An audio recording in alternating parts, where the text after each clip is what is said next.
Pleasant evening to one and all. Coming upon the heels of Ambassador of Croatia to Montenegro and Dr.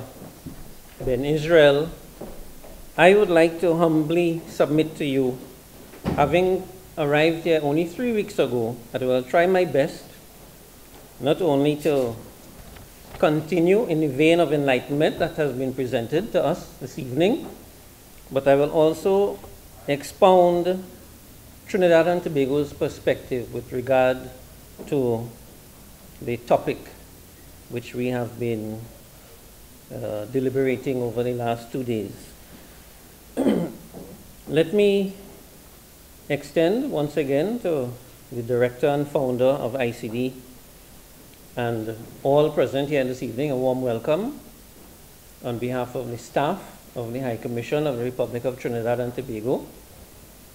When Janelle extended to us an invitation to host at the High Commission an evening following the forum, it struck me as very unique. Why? I share this with you because I found out that she was an intern in 2013, I understand, at the High Commission.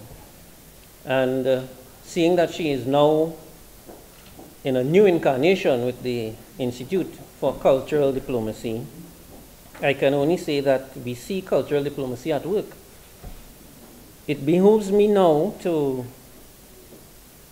bring to you who we are in Trinidad and Tobago.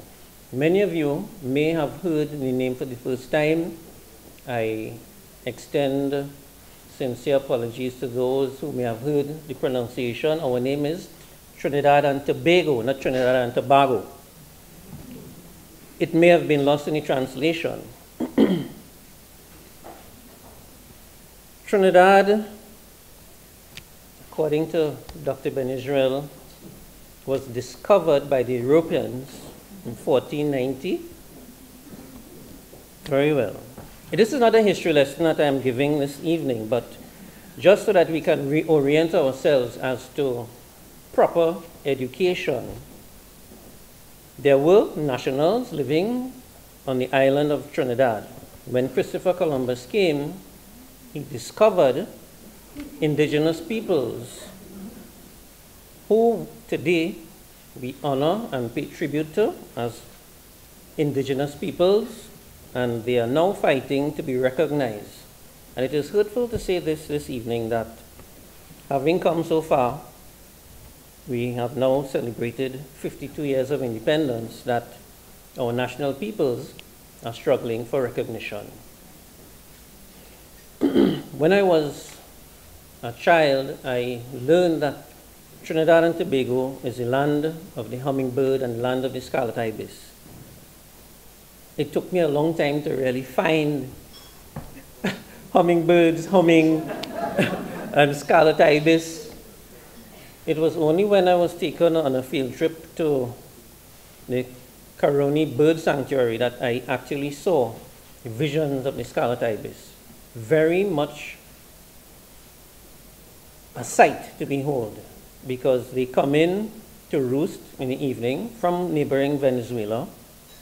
And when one passes, let us say around 6 a.m. in the morning, you can feel transported because it is so beautiful to see scarlet birds hovering, getting ready to take off to return to their place of origin. The land of the scarlet ibis, in my mind, is not a vision. It is in fact true. The land of the hummingbird, and I'll get to why we are the land of the hummingbird in due course. Let me begin with my statement.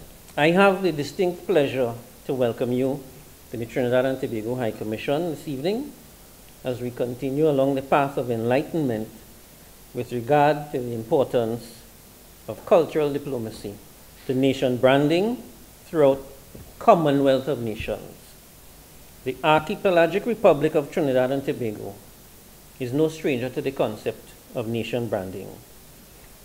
Pardon me, Ambassador. the way you expounded on branding resonates with me.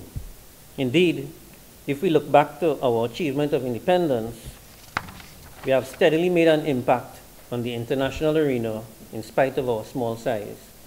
We come from a population of 1.3 million. This is no mere boast.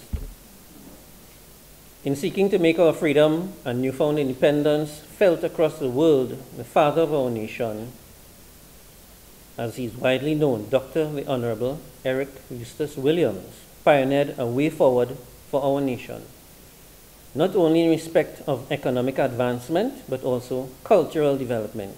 And may I add, he was educated in the United Kingdom. Having recently assumed my responsibility as Acting High Commissioner, it is my intention to ensure that cultural diplomacy remains an integral component of this mission's mandate. Trinidad and Tobago's diverse cultural elements, and for those of you who may not be aware, we have a diverse heritage of people from Africa, Asia, Syria, Lebanon, Europe, China, and so on. Our diverse cultural elements allow us to directly experience each dynamic with its own intrinsic, unique tradition and values. In our small island developing state, we celebrate people and their histories while ensuring that our heritage integrate to encourage a diverse melting pot of creativity and ingenuity. Our historic past as a British colony has not only served to remind us of whence we came, but prepared us in directing us on the path of our future endeavors. As a nation, we are keen to position ourselves firmly in the global imagination as a rapidly developing country with a rich heritage and vibrant economy. Very much like any other nation, Trinidad and Tobago is not without its myriad of challenges. However, we strive to overcome them through various channels. Cultural diplomacy, I say, plays an integral role in presenting our true selves to the world. A country's brand is its reputation, and it is via branding that states identify themselves. Branding serves to engender pride in its people, and it's only through this brand that others recognize us in a manner that we prefer to be recognized, be it positive or negative branding.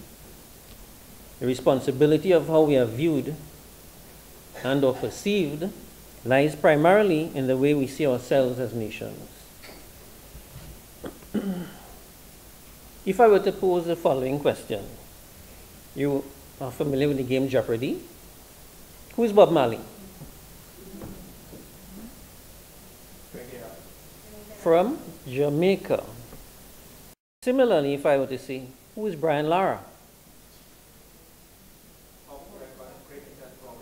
Trinidad and Tobago. Immediately we think of Trinidad and Tobago and cricket.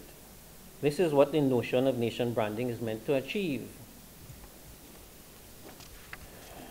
Trinidad and Tobago has branded itself through sports and music, with icons such as Brian Lara, Dwight York, who may be not too familiar to some of the younger generation, but he did play for Manchester United, Aston Villa, the Mighty Sparrow, Marshall Montano, Bunji Garlin, who was known as a Black Viking. We have crossed many thresholds which for a small island nation can be described as punching above our weight. A country must identify its strengths and unique selling points in order to promote its global identity. Carnival, dubbed the greatest show on earth, is yet another element of nation branding that has been a proven success for Trinidad and Tobago. This two-day pre-Lenten street festival that commences months before with weekly fetes and competitions that attract over 40,000 foreign visitors and contributes approximately 10% to the economy, offers an experience unlike any other across the world, as the vibrant culture and music of the various ethnic communities unite us as one in an explosive celebration.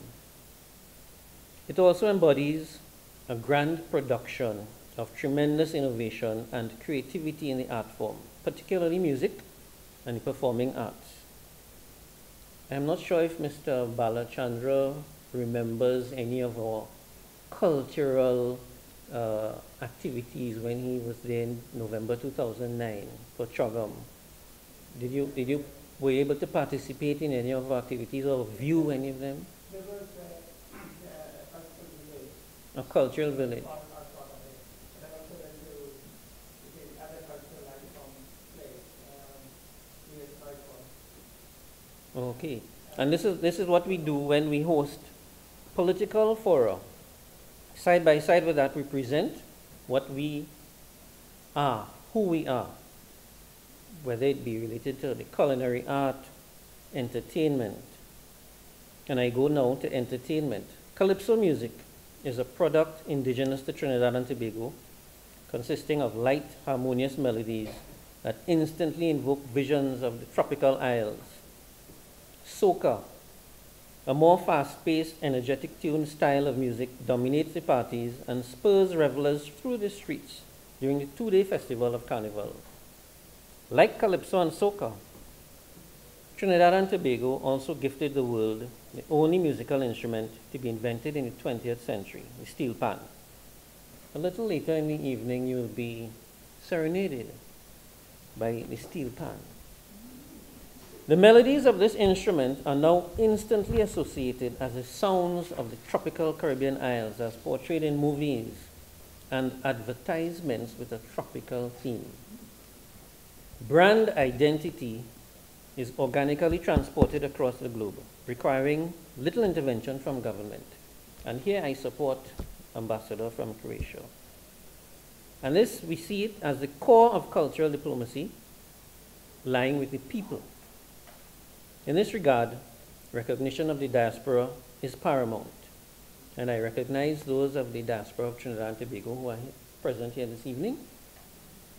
And I must pay recognition to the staff of the Public Affairs, Culture and Tourism Division, as well as the Trade and Business Development Division for assisting in hosting us this evening. Trinidad and Tobago's diaspora has played an intrinsic role in exporting the Carnival product to many major cities, such as New York and Toronto, as well as Notting Hill, the latter of which attracts over 2 million revelers annually, making it the largest street festival in Europe and a significant tourist attraction inspired by a country brand. Our thriving commercial sector contributes significantly to our national brand, with particular reference to the energy sector, which is a core driver of the economy and accounts for approximately 45% of the GDP. This may be a prelude to the evening. Trinidad and Tobago has a long history in oil production and is widely acknowledged as a significant exporter of liquefied natural gas. Owing to our comparative advantage in this sector, the country has developed a reputation on the African continent as the go-to developing state for joint venture technical cooperation. And we have partnered with countries from the Economic Community of West African States, from East Africa and Southern Africa. Our reputation as a world leader in the production and export of methanol and ammonia has served to attract significant recognition in the energy services sector also. The Commonwealth provides one of the most organic spaces for the exchange of ideas and appreciation of cultures. Now, I am not denying what Dr. Ben Israel said before, but I am giving you perspectives from Trinidad and Tobago. With shared ties in heritage and democratic traditions, the Commonwealth provides an essential platform for cooperation and discussion of developmental issues between member states. For Trinidad and Tobago and the rest of the Caribbean, and I recognize my colleague from the British Virgin Islands, representation and cooperation in a multilateral forum affords a platform to voice issues among global powers. As we strive towards achieving Millennium Development Goals, such as improved infrastructure for healthcare, education, and sustainable alternative energy, The opportunities for focused, inclusive partnership in trade and investment provided by our membership within the Commonwealth are instrumental. In closing, I wish to crystallize the importance of cultural diplomacy to the advancement of the development of nations.